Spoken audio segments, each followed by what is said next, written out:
Hi guys, எல்லாரும் எப்படி இருக்கீங்க? We all are doing good. Welcome to my channel AM Gold Fashion. இன்னைக்கு SBO ல என்ன அப்டேட் வந்து பாப்போம். சோ வீடியோவை ஃபுல்லா ஸ்கிப் பண்ணாம பாருங்க. வீடியோக்குள்ள போறதுக்கு முன்னாடி நம்மளோட சேனலை சப்ஸ்கிரைப் பண்ணிட்டு பக்கத்துல இருக்கிற பெல் ஐகானை கிளிக் பண்ணிருங்க. அப்பதான் நான் போடுற வீடியோஸ் எல்லாம் உங்களுக்கு நோட்டிஃபிகேஷன்ல வரும். எனக்கு ஒரு டவுட்டுப்பா, கேட்கட்டுமா? நியூ வித்ட்ராவல் கொடுத்த ஓல்டு மெம்பர்ஸ்க்கு பேமெண்ட் கிரெடிட் ஆக ஆரம்பிச்சிருச்சு அப்படின்னு சொல்கிறாங்க, அது உண்மையாப்பா? அட ஆமாம், உண்மைதான். நீ ப்ரூஃப் ஆஃப் எஸ்பிஓவில் பார்க்கல? எனக்கு இன்னும் வரல. குரூப்பில் சில பேருக்கு வந்திருக்கு, சில பேருக்கு வரல. அதனால தான் நான் கேட்குறேன், நமக்கு எப்போ வரும் அப்படின்னு சொல்லிட்டு ரொம்பவே குழப்பமாக இருக்குது. இதுக்கெல்லாம் எதுக்கு நீ டென்ஷன் ஆகிற? ஆக்சுவலாக இப்போ நடந்துகிட்டு இருக்கிற ப்ராசஸ்லாம் சரியாக புரிஞ்சிக்கிட்டாலே உனக்கு தேவையில்லாத கன்ஃபியூஷன் வரவே வராது. சரி, என்ன ப்ராசஸ்ன்னு சொல்லு. நியூ வித்ட்ராவல் ரெக்வெஸ்ட் கொடுத்த ஓல்டு மெம்பர்ஸ்க்கு பேமெண்ட் கிரெடிட்டாக ஸ்டார்ட் ஆகிடுச்சு. ஆல்ரெடி சில மெம்பர்ஸ்க்கு கிரெடிட் ஆகிட்டு தான் இருக்குது. கிட்டத்தட்ட 2 டேஸாக பேமெண்ட் கிரெடிட் ப்ராசஸ்லாம் நடந்துட்டு தான் இருக்குது. நீ ப்ரூஃப் ஆஃப் எஸ்பிஓவில் பார்க்கவே இல்லையா இன்னும்? அப்படியா? என்ன சொல்ற நீனே? நம்பவே முடியல. அப்போ எல்லாருக்கும் ஒரே நேரத்தில் பேமெண்ட் வந்துருமா? அப்போ எனக்கு இன்னும் வரல. ஃபஸ்ட்டு நீ ஒரு விஷயத்தை புரிஞ்சுக்கோ. ஃபஸ்ட்டு ஒருத்தவங்களுக்கு கிரெடிட் ஆகலாம், அப்புறமா இன்னொருத்தவங்களுக்கு கிரெடிட் ஆகலாம். 1 by 1 தான் வரும், ஓகேவா? அதனால் எல்லாருக்கும் ஒரே நேரத்தில் வருமா அப்படின்னு கேட்டால் அந்த மாதிரிலாம் கிடையாது, டைம் எடுக்கும், சரியா? அதனால் அவங்களுக்கு வந்துடுச்சு, எனக்கு வரலையே, இல்லை எனக்கு வராதா அப்படின்லாம் நீ நினைக்காத, ஓகே?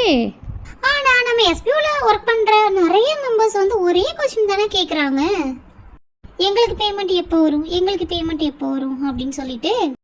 அதுக்கு தான் இப்போ நான் சொல்லக்கூடிய விஷயத்த நீ கிளியராக காது கொடுத்து கேளு, ஓகேவா?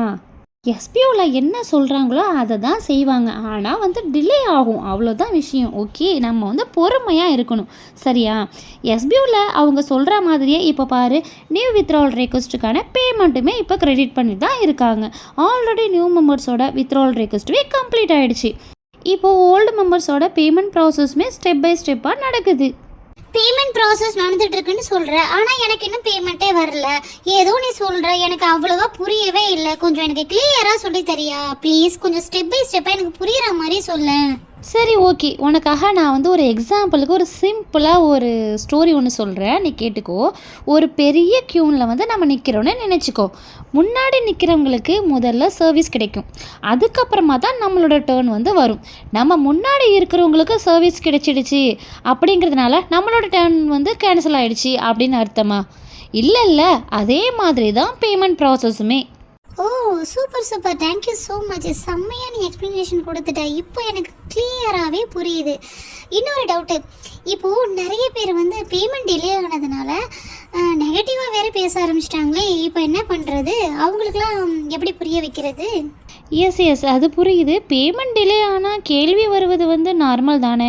ஆனால் ஒரு விஷயத்தை நாம் மறக்கக்கூடாது. எஸ்பிஓவில் நாம் ஒர்க் பண்ணதுக்கான பேமெண்ட் ப்ராசஸ் பண்ணிகிட்ருக்காங்க, ஓகேவா? சில நேரம் டிலே ஆகலாம், ஆனால் இப்போ முக்கியமாக நம்ம பார்க்க வேண்டியது என்ன அப்படின்னா, பேமெண்ட் ப்ராசஸ் நின்றுடுச்சா இல்லை ப்ராசஸ் ஆகுதா? இப்போ நமக்கு கிடைக்கிற அப்டேட் என்ன? ப்ராசஸ் ஆகிட்டு இருக்கு, ஓகேவா? பேமெண்ட் கிரெடிட் ஆக ஸ்டார்ட் ஆகிடுச்சு. இதுதான் நம்ம பார்க்க வேண்டிய முக்கியமான விஷயமே, ஓகே? சரி, ஓகே. அப்போது இப்போ நாம் என்ன பண்ணணும்? ரொம்பவே சிம்பிள், ஓகே? என்ன அப்படின்னா, டெய்லிக்கும் பேமெண்ட் வந்துடுச்சா அப்படின்னு சொல்லிட்டு நம்ம டென்ஷனே ஆகாமல் ஃப்ரீயாக இருக்கணும். நம்ம எப்பேற்பட்ட கம்பெனியில் ஜாயின் பண்ணியிருக்கோம், அதுவும் நம்ம எஸ்பிஓவில் ஜாயின் பண்ணியிருக்கோம், ஓகேவா? நிறைய கம்பெனிஸ்லாம் நம்ம இன்வெஸ்ட்மெண்ட் பண்ணியிருப்போம். அதெல்லாம் 2 days 3 days, அதிகபட்சம் 6 மாதம், இல்லை அதிகபட்சம் 1 வருஷம் இப்படி இருந்துட்டு இருக்கிற இடமே தெரியாமல் இப்போதைக்கெலாம் இருக்குது, ஓகேவா? நம்ம எஸ்பிஓவில் ஒர்க் பண்ணிகிட்ருக்கோம். எதுவுமே டிலே ஆனாலும் நமக்கு 100% நம்மளோட உழைப்பு வீணே போகாது. ₹1 இருந்தால் கூட நம்மளோட பைசா நமக்கு வந்தே சேரும், ஆனால் டிலே ஆகும், ஓகேவா? அது வரைக்கும் நம்ம பொறுமையாக வெயிட் பண்ணி தான் ஆகணும். எஸ்பிஓ பொறுத்த வரைக்கும் எந்த ஒரு ஏமாற்றமும் நமக்கு வரவே வராது. நம்மளோட உழைப்பு வீண் போகவே போகாது. இதுதான் நான் முக்கியமாக சொல்லுவேனே. அதனால் அவசரப்படாமல் பேமெண்ட் வந்துருச்சான்னு டென்ஷனும் ஆகாமல் கொஞ்சம் ஃப்ரீயாக விடுங்க, ஓகேவா? அஃபிஷியல் அப்டேட்டை நம்ம ஃபாலோ பண்ணிட்டு இருந்தாலே போதும், ஓகே? ஆல்ரெடி சில ஓல்டு மெம்பர்ஸ்க்கு பேமெண்ட் கிரெடிட் ஆகிட்டு தான் இருக்குது. அதனால் மீதம் உள்ள மெம்பர்ஸுக்குமே ப்ராசஸ் தொடர்ந்து நடக்குது. ஓகே சிஸ்டர், இப்போ எனக்கு ரொம்பவே டவுட்லாம் கிளியர் ஆயிடுச்சு. எனக்கும் கண்டிப்பாக பேமெண்ட் வந்துடும் அப்படிங்கிற நம்பிக்கையும் எனக்கு இருக்குது. ஏன்னா எஸ்பிஓவில் வந்து நம்மளுடைய உழைப்பை வந்து ₹1 கூட வீண் பண்ணவே மாட்டாங்க. இத்தனை வருஷம் அதனால தான் இவங்க தொடர்ந்து ரன் பண்ணிக்கிட்டும் இருக்காங்க. அதனால நானுமே கண்டிப்பாக வெயிட் பண்ணுவேன். இனிமேல் பேமெண்ட் எப்போ வரும்னு சொல்லிட்டு நான் கேட்கவே மாட்டேன். அஃபிஷியல் அப்டேட்டை ஃபாலோ பண்ணிவிட்டு கொஞ்சம் நான் வெயிட் பண்ணிக்கிட்டு இருப்பேன் கண்டிப்பாக. எக்ஸாக்ட்லி. நியூ வித்ட்ராவல் கொடுத்த ஓல்டு மெம்பர்ஸ் பேனிக் ஆக வேண்டாம், ரிப்பீட்டடாக டென்ஷனும் ஆக வேண்டாம். பேமெண்ட் ப்ராசஸ் நடக்குது, உங்களுக்கு பேமெண்ட் கூடிய சீக்கிரமே கிரெடிட் ஆகும். அதனால் நம்பிக்கையோட வெயிட் பண்ணுங்கள். இந்த அப்டேட் பேமெண்ட்காக வெயிட் பண்ணிட்டு இருக்கிற ஓல்டு மெம்பர்ஸ்க்கு ஷேர் பண்ணுங்கள். ஒருத்தருடைய டவுட் கிளியர் ஆனாலும் இந்த வீடியோ சக்ஸஸ்ஃபுல் தான். தேங்க்ஸ் ஃபார் வாட்சிங்.